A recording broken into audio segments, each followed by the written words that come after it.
Well, hi, BookTube. Bill Ruttenberg here with the Ruttenberg Library. Wanted to come to you today with a Father's Day special. Now, I'm a day late, but not a dollar short. We were sitting here yesterday, and I was talking to my daughter Crimson, and I said, we haven't done a video together for it's been a long time. We ought to do one. And so last night we got to talking, and we were going to do one last night. We didn't have an idea set, and then it got late, and then I was like, I'm not doing this because I'm not feeling it. So woke up this morning and I was feeling it again. So this is our Father's Day special, the day after. Happy Father's Day. Happy Father's Day to all you fathers out there. So basically what we did was I had to go do a grocery store run, and I said, Crimson, why don't you come up with some questions that you would like to ask me about my life that maybe you don't know the answer to, because I liked my favorite thing about Father's Day is just sitting around and having conversations with my kids, and just enjoying each other's company. We don't have to go out and do anything special. I just like talking. So like yesterday, just as an example, we were going through my 90s country playlist, my favorite music. And so I was making her listen to all of my favorite songs. I love music, so so it all worked out all right. It works for me. But anyway, Crimson wrote down some questions here. She did let me preview them. I quickly previewed them right before we, have sat down to film. So if you see us glancing down, it's at our real quick question and responses here. Yes. I wrote them down because I was afraid I was going to, come to some dead air where I was thinking, and I didn't want that. So anyway, without further ado, here are the questions from my daughter to me. And I guess it's from my daughters because my younger daughter was involved in this as well. So. Yes, we put our thinking caps on and came up with a list of 11 questions. Mm-hmm. So are you ready? I think I am ready. Alrighty. Question number 1. Favorite memory of me as a child and of Katie? Okay, so this one actually is kind of a hard question. If all you dads out there, you sit there and you sit down to think about, if you had to narrow it down to one thing, what do you narrow it down to? And it's like, I don't know. But I always have fond memories with Crimson, and you might find that these are food-based. So when dinner gets made at our house, Mom tries to make sure it's healthy. And of course, I like unhealthy foods. and so what we would find was every time Mom was out of the house and Dad was the one in charge of making sure the kids eat their food. This is one of my favorite memories. I already know. It wasn't always the healthiest of meals, but we like things simple, Crimson and I, and one of our favorite meals to this day is just a box of macaroni and cheese, and I make it like a little bit, and my wife finds it very disgusting, but I like it a little bit soupy. I put extra milk in it so that it's almost runny. We call it a mac and cheese soup. Yes, if it's you will. Mac and cheese soup, where my wife does not like it runny. She likes it dry. She likes it extra cheesy, and I don't mind cheese, but we like it a little bit runnier. And it's a cheesy soup. Yeah, and we would eat it just plain old mac and cheese. Sometimes we had hamburger mixed in. Sometimes we would have summer sausage cut up, and we'd eat that on the side. The summer sausage is probably not that healthy. May I suggest one? Go ahead. Chocolate animal crackers with peanut butter. That's on the list as well. Oh, okay. Yeah. Yes, we would. That was our favorite snack when we would watch whatever movie we were watching. Mm-hmm. Whether it's movies that you need to watch. All you guys know what I'm talking, all you dads out there, and you're like, my kids have to be able to say that they have watched this movie, and we would go through those lists, or those, or maybe it's her Disney movies, watching Little Mermaid or Strawberry Shortcake, or one of those type of movies, those cartoon movies. Mm-hmm. Or binging The Office. Oh yes, we used to binge. Probably not the healthiest thing for an elementary kid to be watching. We have not done this with the youngest one.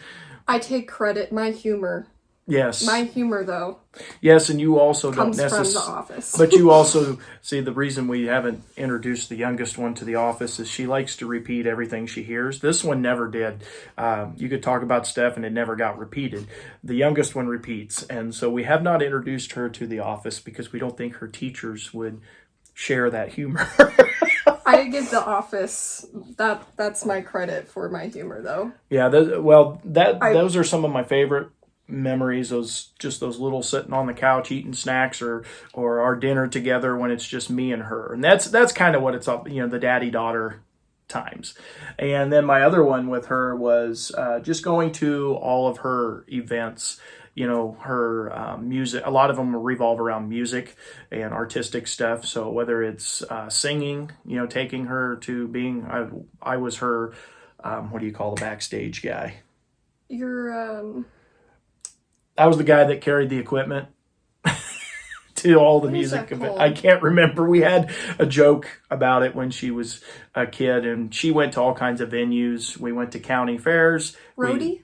I was the roadie. Mm-hmm. And we went to county fairs. We went to the mall in St. Joe and played. We went to the museum. We went to... it was just like a different events. All kinds of places. Somebody would need music, and they knew she sang, and they'd say, "Hey, what do you think about setting up and singing?" And we were always like, "Sure." And so I was her roadie. I was carrying all the stuff. I have no musical abilities of my own. I play the armpit orchestra really well, but other than that, I'm not musical. So just being able to participate in that, and then like her band competitions from school, Those and her music competitions from school. And then like I had like Say Dobbs, her speech and drama stuff when we would travel to different schools. And I just really enjoyed those daddy-daughter times with her. Mm-hmm. And then going out to eat would be Olive Garden. We had a couple fun trips to Olive Garden. Olive Garden, Applebee's. Mm-hmm. Yeah. Yeah. And then with Katie Bell, because I don't want to leave her out, one of our favorite things to do when she was young is we would just take walks around town. She's got energy galore. She's got enough energy for a room of 20 and more. And so just finding little activities just to get her moving. And we would take walks around town. And my favorite was like during the fall when the leaves are all falling and everything. And we got some awesome pictures. We'd take a walk around town and we'd stop at the courthouse has this gazebo. And we would always, on our walks, we'd always stop at that gazebo. She was very insistent on, we got to stop. We sit down for, it might be just 10 seconds and then we get up and go again. But there's a lot of really big trees in the courthouse lawn, and the trees would be the leaves would be falling off the trees in the fall. And it created a beautiful scenery to take pictures with Katie and I, and absolutely loved that. And then my other favorite one is with her is just sitting and we read together. We read a lot together, and I've shared with you guys on the channel. I cherish those moments, like reading the Boxcar Children with her, and it's her favorite thing is she knows that I'm on Goodreads, and she knows I rate my books. And so whenever if you follow me on Goodreads, you notice there's a lot of Boxcar Children that have been read over the last year or two, and that's Katie and I's thing. And I let her rate the book. It's on my deal, but I let her rate the star rating on it, and she absolutely loves that. And it's our daddy-daughter connected thing. Yes. And then both kids have been subjected to sitting down and watching movie classics like I talked about earlier. And so my kids, I found that when I was teaching, you would talk about Rocky movies, and this generation doesn't know Rocky. I'm like, how do you call yourself an American and you don't know Rocky?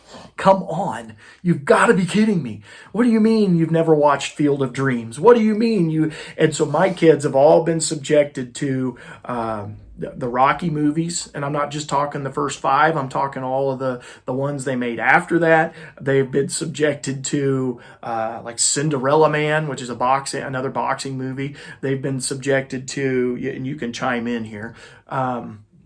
What else? Top Gun. My kids we went to the movies and saw the new one that came out. I'm a Top Gun fan now because of you. Yeah. Yeah, Field of Dreams. We watched the Westerns. Oh, John Wayne John movies. Wayne. That's what I They've was been trying to say. subjected to a number of John Wayne movies, and Katie Bell like asks for them. Can we watch John Wayne again? And I'm like, you're awesome.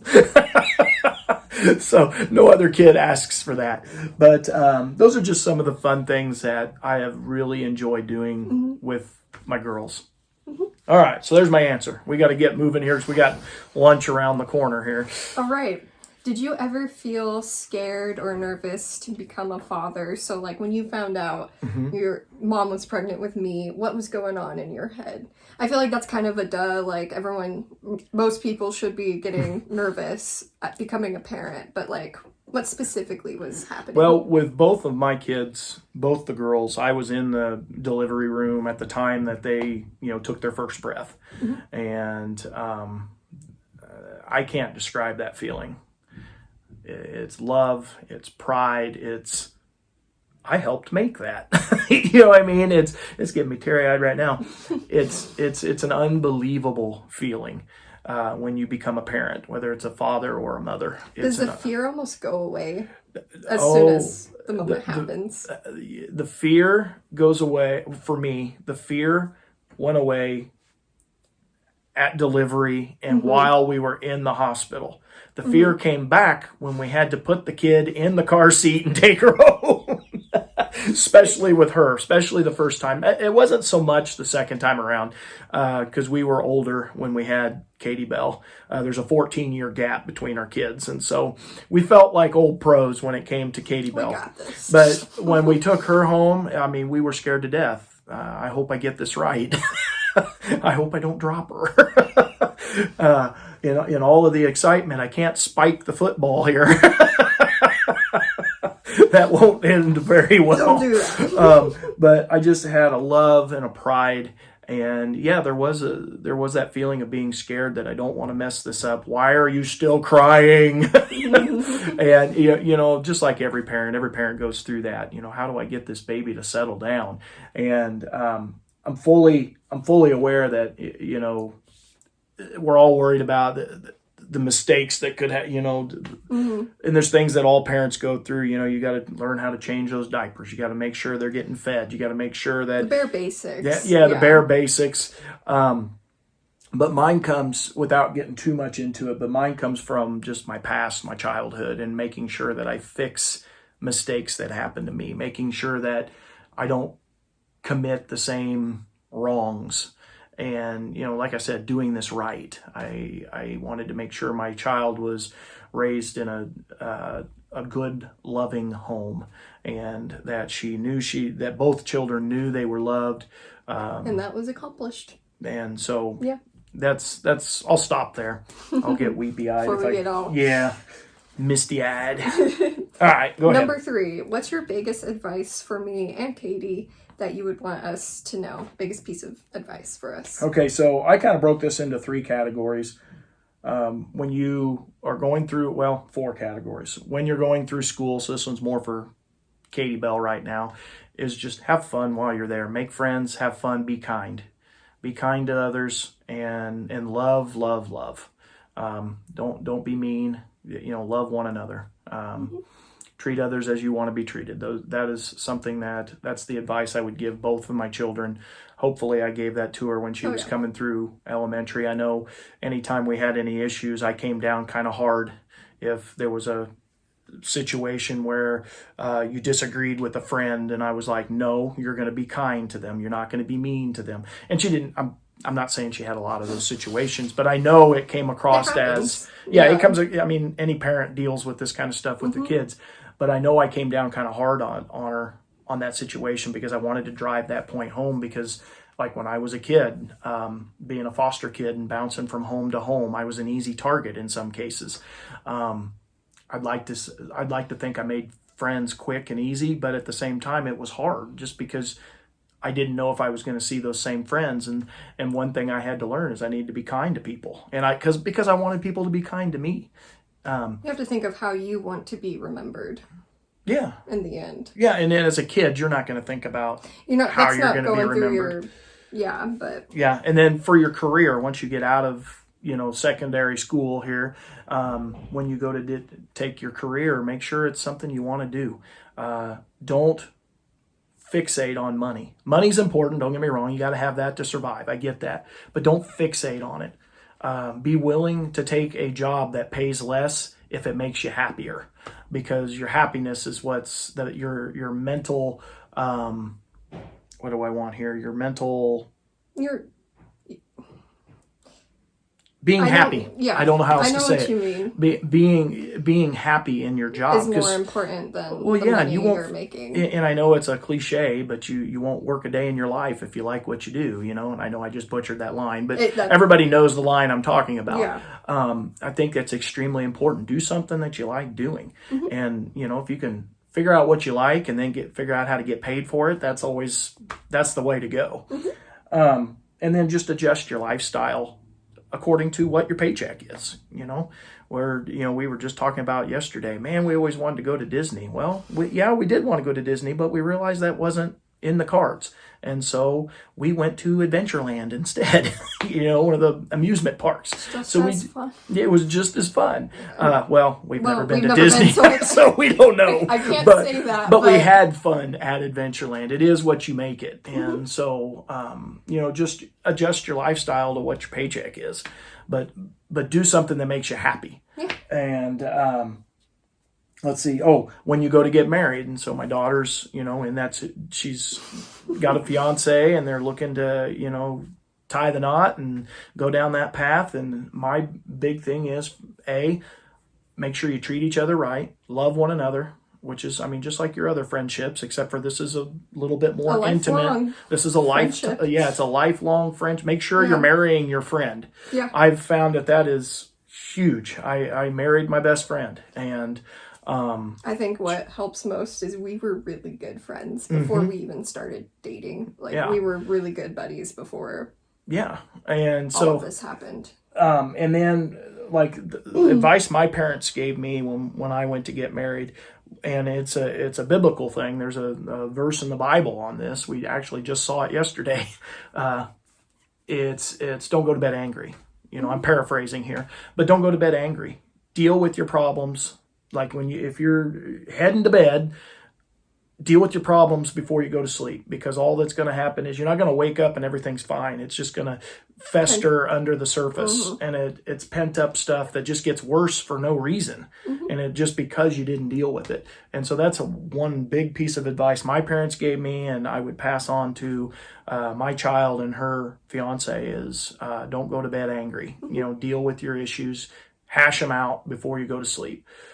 So that you can start fresh the next day. Because you can think that, it'll be good but you're not starting fresh. It won't just go away. Can't sweep things under the rug. I'll work it out. And then last thing with this question, with the part about kids, is my big thing is don't wait till you have enough money.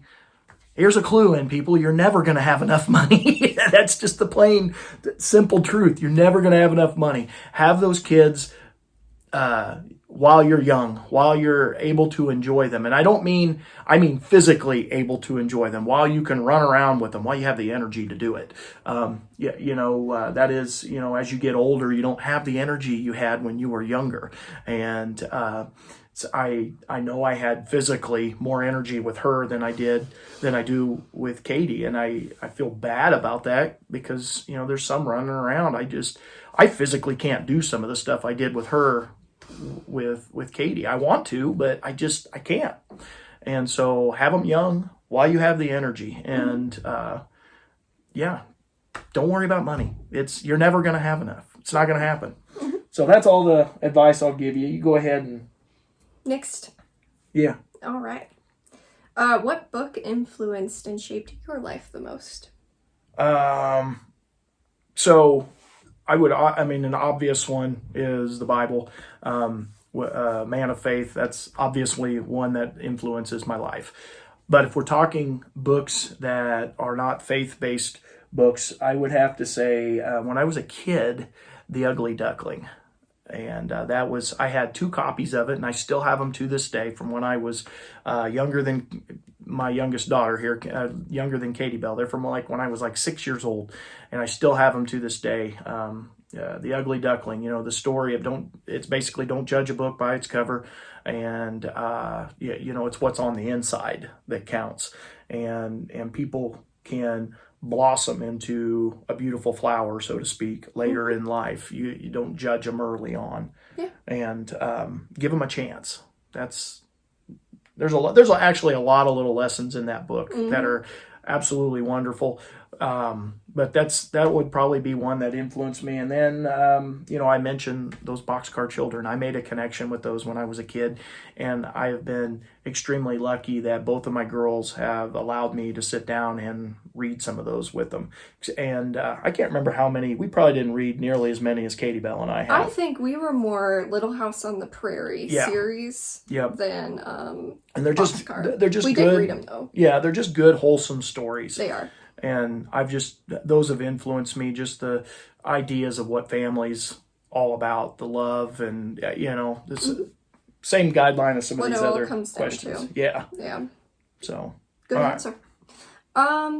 A place you would like to go to that you've never been to, and it can be an attainable, realistic, or non-realistic, like you don't know if you'll ever get to go there in your life. Okay, so I came up with one for both. And my first one that's probably attainable, and I probably will do someday. I don't know when, but barring me keeling over tomorrow, I should be able to do this one. I'm going to call it the Lincoln Tour. I would like to go to Lincoln's birthplace and then go to every place that he lived, which is very attainable because they're all relatively in the same area. Yeah. And then, so starting in Kentucky and then to Indiana, over to Illinois, and then go to Washington, D.C. and get to walk through the White House, Ford's Theater, all those things that are Lincoln-ish things. I would love to do that. We've been to his gravesite. We've been to his gravesite. I remember that. I've been to his boyhood home in Dale, Indiana. It's just outside of Dale, Indiana. I think I have a picture. We were when I was a kid on a road trip, and I know we stopped at, was it Dale, Indiana, or was it before? I can't remember. I'm probably misspeaking now, but it was somewhere around there. And we had stopped there, and I've been to that, and I've driven by last summer. I drove by Ford's Theater. I didn't get a chance to go in, but I did drive by it. So I've been to a few of the things. That would be an attainable That's road definitely trip. realistic, attainable. Other than gas money, you don't have to spend a ton.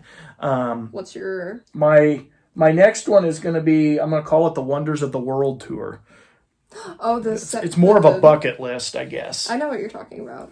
Well, it's not necessarily the 10 wonders of the world, but some of these are on there. Some of them, all of these are UNESCO sites, so World Heritage sites. But these are the quick ones, so just go through the list real quick. This would be on my world tour, and a lot of this deals with being a geography history teacher. But I would love to go see the pyramids. I would love to see the Colosseum. I would love to see the Great Wall of China. I'd like to walk the Great Wall of China. Machu Picchu down in South America, the Taj Mahal in India, Petra in the ancient city of Petra in the country of Jordan, and Angkor Wat in Cambodia. Those are just some of them on my world tour that I would love to go see. Some of those I would want to go to as well. Yeah, so that's my answer to my probably unrealistic I like that tour. I think some of those could be realistic.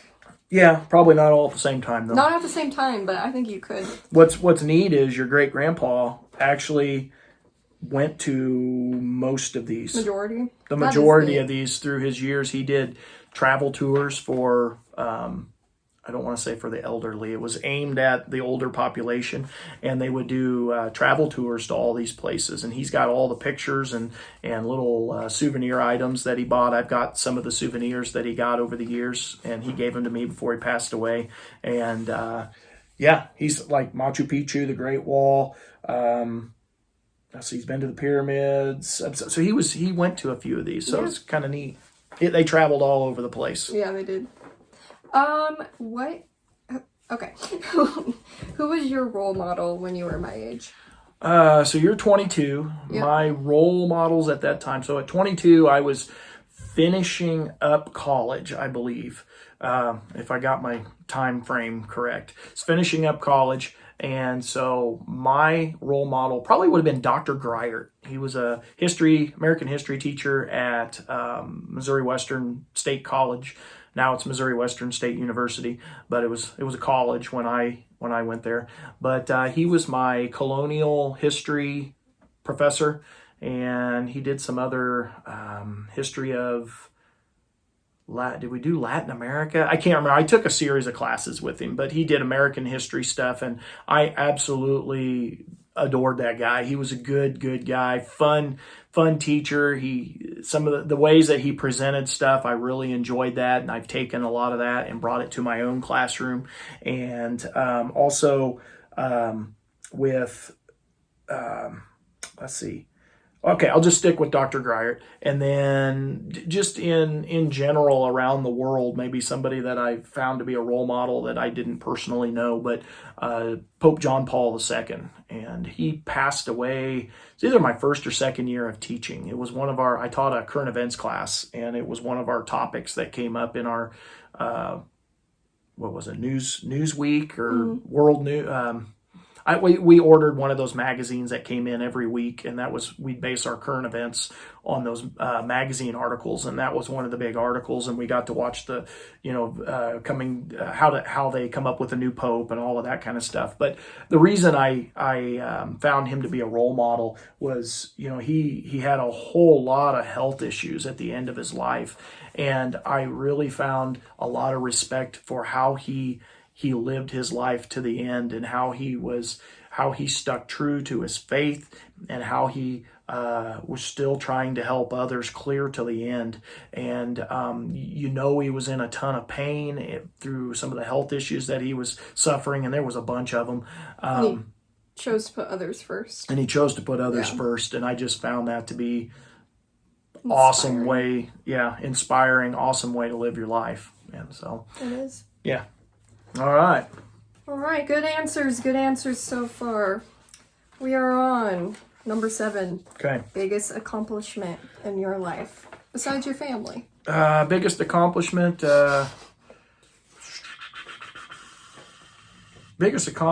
would probably be being able to come back to teaching. Teaching saved my life when I was a kid, and that was what I always wanted to do. I wanted to become a teacher. I wanted to be an influence in people's lives. I wanted to, not just with history in general, teaching them history, but to be an influence in their lives as human beings. And I've been able to come back and do that, and I thoroughly enjoy it, through whether it's in the classroom or on the athletic field, because I also coach. And I coached, a lot of different sports, and I've been able to make great connections with kids on a personal level, not just as teacher student or teacher athlete, but we've been able to make connections on a personal level. And I love that. And I feel like that's probably my biggest accomplishment, is I've been able to go back and give back to the profession that saved my life. And I'd like to say there were kids my grade, younger and older than me, who would come to me and be like, your father was my favorite teacher, like still to this day was my favorite teacher. And I think that says a lot, the influence that you had on all of us. So yeah, I enjoy what I do, and I'm glad I made a career out of it. If you could relive 1 year of your life, which would it be and why? There's a whole lot of mistakes I'd like to go back and fix, but most of those mistakes didn't take over a whole year of my life. It was like a moment. But it doesn't have to be mistakes. It could just be, this was a good year for me. Okay, so my year that I would love to go back and relive is for 2 reasons. I would love to go back to college at Northwest Missouri State University. I went there. I started at Missouri Western, went to Northwest, went back to Missouri Western. And when I went to Northwest, it was my first time away from home, and everybody that's had that experience knows what happens. Sometimes you don't make the most intelligent decisions. I lived the college life like anybody else, and there's I would like to go back to that year and redo my studies in school. I wasn't the best student during that time period, and not that I was terrible, but I know I could do better. If you take away that year of my life, I was almost a I don't want to say straight A. I was not a straight A student, but I mean, I got really good grades. Yeah. Except for that one year. Now, at that same time, so that's something I'd like to fix. But at the same time, I would like to go relive that year of my life because I met my wife. And she's the love of my life. And I very thoroughly enjoyed living that year of my life when I got to meet her and fall in love with her. That was wonderful. Oh. Yeah. Sweet. All right. What is one thing you'd like to learn how to do? This could be like a hobby, skill. One thing, I would like to, like you're very musically talented. Thanks. I play the armpit orchestra. That's in, I do not play instruments. I have no rhythm.